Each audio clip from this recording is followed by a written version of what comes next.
തിരുവമ്പാടിക്ക് മറുപടി പറഞ്ഞിരിക്കുന്നു എന്നതാണ്. കുലച്ച വില്ലല്ലേ ശ്രീരാമൻ? രാംലല്ലയാണോ നമ്മൾ കാണുന്നത്? വില്ല് കാണാം.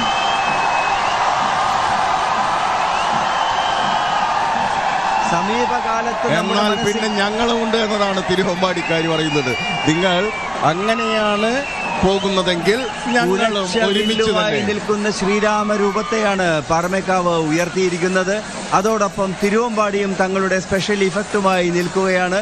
പാറമേക്കാവിന്റെ LED വിസ്മയത്തിൽ ലയിച്ചു നിൽക്കുമ്പോൾ രാമൻ, അതെ ശ്രീരാമൻ തന്നെയാണ്. സമീപകാലത്ത് നാം അനവധി തവണ കണ്ട ശ്രീരാമരൂപം കുലച്ച വില്ലുമായി, വാനിലേക്ക് ഉയർന്ന വില്ലുമായി നിൽക്കുകയാണ്. പാറമേക്കാവിന്റെ ചിത്രങ്ങൾ, പാറമേക്കാവിന്റെ ശില്പങ്ങൾ, സ്പെഷ്യൽ ഇഫക്റ്റ് കുടകൾ. അവിടെയാണ് തിരുവമ്പാടി ഏകദേശം അങ്ങനെ തന്നെ ഞങ്ങളുമുണ്ട് എന്ന് പറയുന്നത്. കുലച്ച വില്ലല്ല, കയ്യിലേന്തിയ അമ്പുമായി നിൽക്കുന്നു.